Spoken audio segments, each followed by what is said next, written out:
In a world often dominated by dire predictions and gloomy narratives, it's time to shed light on the untold stories of resilience, progress, and hope.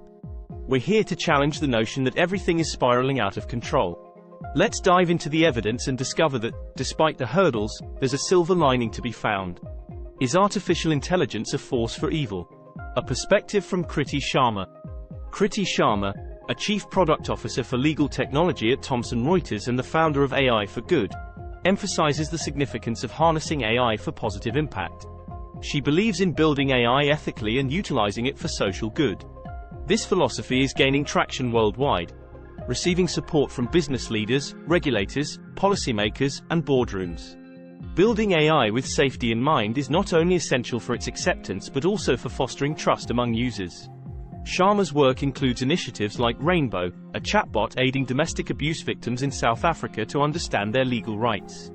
It offers guidance and information, alleviating the overwhelming process of seeking help. Despite acknowledging the risks associated with AI, she highlights the substantial positive opportunities it presents. A major part of her efforts involves developing AI to enhance the justice system and empower individuals with legal knowledge. Through AI, legal drafts that once took days to produce can now be generated in minutes, enabling courts to operate more efficiently. Sharma is excited about the evolving landscape of technology, where programming language is becoming more human-centric. This shift allows for diverse talents to contribute to AI development, expanding the horizons of those who work in technology and AI. In this perspective, AI holds the potential to transform society for the better, provided it's developed and utilized responsibly. The escalating culture wars, injecting toxicity into all discussions.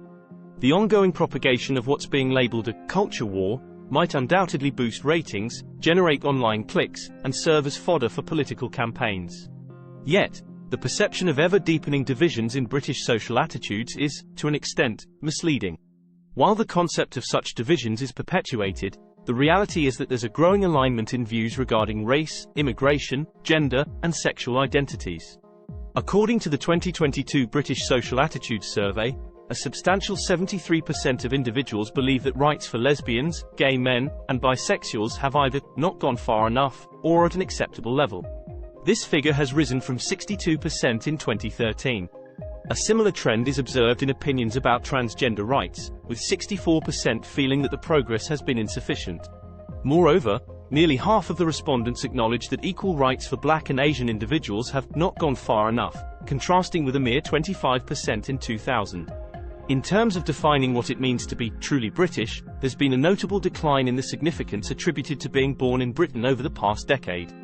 The shared economic perspectives among the public also transcend the exaggerated divisions often portrayed by the political arena. Surveys have consistently shown that a considerable majority of Britons favour the reclamation of services like energy, rail, and water into public ownership. In essence, while the rhetoric of a divisive culture war persists, the reality points towards a populace that's more aligned in various realms of social attitudes and economics than one might be led to believe by political discourse. There's nothing but horror on the telly. Mathias Classen, the director of the Recreational Fear Lab at Aarhus University, Denmark, sheds light on the intriguing relationship between horror stories and our psychological well-being. During the early days of the pandemic, Klassen's observations about the potential adaptive functions of scary narratives were met with skepticism. However, the pandemic prompted him to delve deeper into this notion. Through a study, Classen and his team examined the correlation between watching horror movies and psychological resilience during the initial lockdown in 2020. Interestingly, those who had consumed a substantial number of scary movies reported experiencing fewer symptoms of psychological distress. While the study establishes a correlation rather than causation, it raises intriguing questions about the impact of horror content on mental health. Classen draws attention to the evolution of zombies in popular culture, tracing their transformation from their inception in the 1960s film, Night of the Living Dead. He suggests that the appeal of zombies lies in the post-apocalyptic scenarios they often embody. These scenarios, while terrifying, also offer a unique form of pleasure: the ability to immerse ourselves in a world without the structures that define our everyday lives. This exploration of worst-case scenarios allows us to navigate social dangers vicariously and imaginatively, offering a sense of satisfaction and even potential benefits. In a world where horror content might seem overwhelming, Klassen's insights invite us to consider the intricate relationship between our fears, the narratives we consume, and their impact on our psyche. Is there any room for climate optimism? Marcy Frank, author of the Climate Optimist newsletter from the Center for Climate, Health, and the Global Environment at Harvard University, shines a light on the concept of climate optimism amidst a landscape often dominated by pessimism. Frank highlights a significant shift, the transition from climate denial to what she refers to as climate doom. This shift encompasses a belief that climate change is an insurmountable problem, leading to a lack of action. The inception of the Climate Optimist newsletter in 2019 coincided with a time when climate action wasn't a top priority for the government. However, the narrative has evolved since then. Global spending on carbon-free energy surpassed $1 trillion, signaling a transformative era in clean energy. The projection for renewables contributing 80–90% of U.S. electricity by 2030 and the gradual bending of carbon emissions in the right direction indicate tangible progress. Frank clarifies that climate optimism doesn't involve denying the observable reality or downplaying the grief caused by losses due to climate change. Instead, it acknowledges that viable solutions exist to prevent further deterioration and that significant headway is being made. Climate action is not solely about mitigating climate change. It's about enhancing our lives in numerous ways. By transitioning from fossil fuels to clean energy, we experience cost savings, improved equity, job creation, cleaner air, and better health. Shutting down fossil fuel power plants leads to immediate health benefits, including a decrease in health issues like asthma flare-ups, heart attacks, strokes, and premature births. In essence, climate optimism underscores the potential for positive change and improvement through collective action, making the future more promising than it might seem. Young people don't want sex anymore. Across various countries, including the UK, US, Sweden, and Japan, a trend of declining partnered sexual activities, particularly among adolescents, has become evident. Is this trend a cause for concern? According to Dr. Debbie Herbernick, a distinguished public health professor at Indiana University and the author of books such as Sex Made Easy and Because It Feels Good, A Woman's Guide to Sexual Pleasure and Satisfaction, the answer isn't necessarily straightforward. Dr. Herbernick suggests that the decline may be attributed to multiple factors. One significant factor is the decreasing consumption of alcohol among teenagers and young adults. As substance use diminishes, it could contribute to the decline in sexual activity. Additionally, there's a possibility that a portion of individuals now feel more empowered to self-identify as asexual or choose abstinence. The growing prominence of discussions on consent on campuses has also led to young people setting boundaries confidently. Research indicates that a satisfying sex life may actually peak at around once a week. Dr. Herbernick's insights underline the importance of considering multiple influences and perspectives when analyzing trends in sexual activity among young adults. The kids spend all day on their screens. The concern about excessive solitary screen time among children is justified, yet not all screen-related activities are created equal. While spending too much time on screens independently might have downsides, research suggests that television can be a valuable tool for cognitive development in children. A study conducted at the University of Portsmouth has highlighted that focused and supervised viewing of age-appropriate content can be advantageous for kids, especially when accompanied by an adult who can engage in discussions and answer questions. The key lies in prioritizing quality over quantity. Interestingly, incorporating subtitles can also significantly contribute to children's development. An investigation involving 2,350 children revealed that while 34% achieved good reading skills solely through schooling, exposure to just 30 minutes of subtitled broadcasting per week, in this instance, Hindi film songs, more than doubled the proportion to 70%. Moreover, watching foreign language films with subtitles has been found to incidentally enhance both proficiency and vocabulary in children. In essence, the concern over excessive screen time should be balanced by recognizing that certain screen activities, when approached thoughtfully and purposefully, can offer cognitive benefits and contribute positively to children's development. We all live in our own tiny echo chambers. Amidst the ongoing concern surrounding the expansive growth of social media, there's been a prevailing narrative of anxiety surrounding the formation of filter bubbles and echo chambers. These spaces are believed to isolate us within a cocoon of our own perspectives, limiting exposure to alternative viewpoints. However, according to Dr. Amy Ross Arguders from Oxford University's Reuters Institute for the Study of Journalism, this perspective lacks robust evidence. Dr. Argudas counters the prevailing discourse by highlighting that empirical evidence consistently contradicts the notion that politically partisan online echo chambers are as widespread as commonly assumed. She emphasizes that these echo chambers are, in reality, much rarer than portrayed, often existing in the lower single-digit percentages. For instance, research conducted in the UK suggests that only around 2% of individuals are estimated to be in a left-leaning echo chamber, while around 5% are estimated to be in a right-leaning echo chamber. In essence, while concerns about echo chambers on social media are valid, the scale of their existence might be less extensive than the general discourse portrays. Dr. Argudas' insights encourage a more nuanced understanding of the dynamics at play in the digital realm. Are conspiracy theories really on the rise? Joseph Uscinski, a professor at the University of Miami and the author of American Conspiracy Theories, challenges the prevailing notion that conspiracy beliefs are spiraling out of control in the era of the internet and information overload. Despite the perception of living in a post-truth world inundated with conspiracy theories, Uscinski's research offers a different perspective. He conducted an extensive study by examining historical surveys from the Roper Center for Public Opinion at Cornell University, a repository of national sample surveys. The study's objective was to gauge whether conspiracy beliefs have genuinely increased in recent years.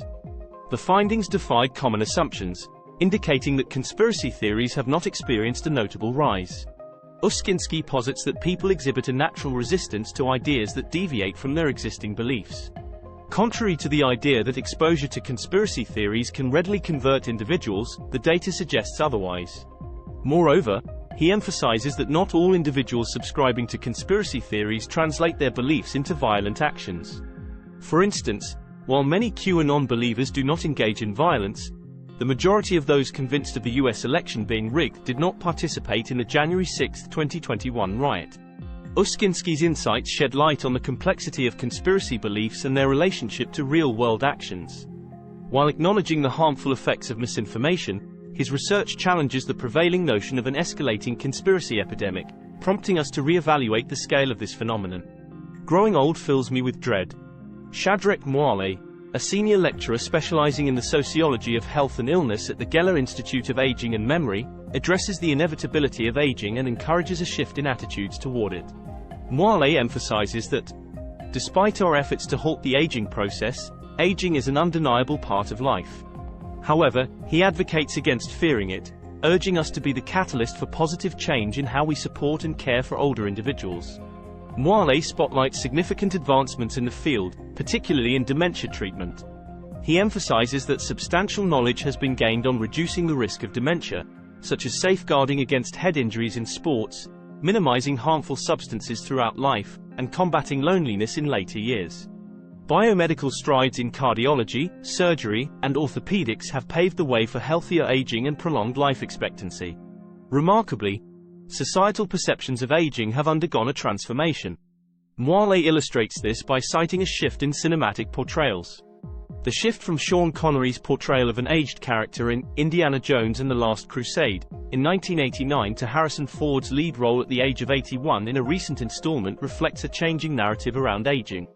In essence, Mwale encourages a re-evaluation of our approach to aging, advocating for comprehensive care, embracing advancements, and challenging the stereotypes surrounding the later stages of life. The internet is rotting my brain. The undeniable influence of digital technology has raised concerns over its potential adverse impact on adult users. The risks include disrupted sleep patterns and addictive behaviors, particularly with pronounced effects on younger individuals. However, recent research conducted by medical experts at the David Geffen School of Medicine at the University of California paints a more nuanced picture, especially for older adults. The study reveals a spectrum of benefits associated with the use of digital technology.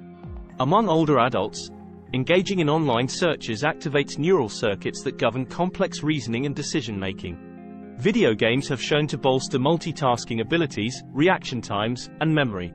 Additionally, the study highlights the positive role of online communities in supporting mental health. This juxtaposition of potential drawbacks and advantages emphasizes the need for a balanced perspective on digital technology's impact. While acknowledging the potential risks, it's crucial to recognize the potential for cognitive enhancement, skill development, and even mental health support that technology offers, especially to older users. Kids today are just a bunch of snowflakes. The common gripe asserting that Gen Z is an overly delicate and coddled generation incapable of maturing finds itself contradicted by Dr. Roberta R. Katz, an anthropologist from Stanford University and co-author of Gen Z, Explained, The Art of Living in a Digital Age. Dr. Katz contends that older generations often evaluate younger ones based on their own life experiences, failing to consider the significant changes brought about by the Internet's introduction. In the US, Gen Z is on track to become the most diverse and best educated generation to date. Contrary to misconceptions, Dr. Katz's study reveals that Gen Z members are diligent and pragmatic, debunking the notion of them as snowflakes. Initially puzzled and even slightly skeptical about today's youth, Dr. Katz's perspective shifted after engaging in in-depth conversations with over 100 Gen Z individuals in the US and the UK. The study further involved surveying 2,000 more Gen Zers in both countries, leading to the realization that this generation is truly remarkable. Dr. Katz's insights challenge prevailing stereotypes, offering a more nuanced and accurate understanding of Gen Z's characteristics, strengths, and contributions in a rapidly evolving digital age. Is it likely that an asteroid will wipe out all life on Earth? While it's true that the skies above us harbor countless asteroids with the potential to bring catastrophic consequences, there's no need to succumb to panic. The European Space Agency, headquartered in Paris since 1975, estimates that approximately one-third of the observed asteroids in the solar system are near-Earth asteroids. Despite this, relaxation is in order. Currently, none of these near-Earth asteroids pose a significant threat to our planet's well-being for at least the next century. The expertise of scientists reassures us in this regard. Case in point, on April 13, 2029, NASA predicts that the 340-meter-wide asteroid Apophis will come within approximately 20,000 miles of Earth's surface, close enough to be visible in certain areas of the sky, yet it poses no danger. Even as Apophis reappears in 2036 and 2068, there's no cause for concern. Moreover, the most prevalent asteroids are also the smallest and have minimal impact, save for the enchanting display they create as shooting stars elegantly burn up in the night sky. It's an opportunity to lay back and relish the celestial spectacle. The skies, it seems, hold both wonder and assurance. Stay tuned for more uplifting stories and a fresh perspective on the challenges we face. Like, comment, and subscribe to join the movement of optimism and change.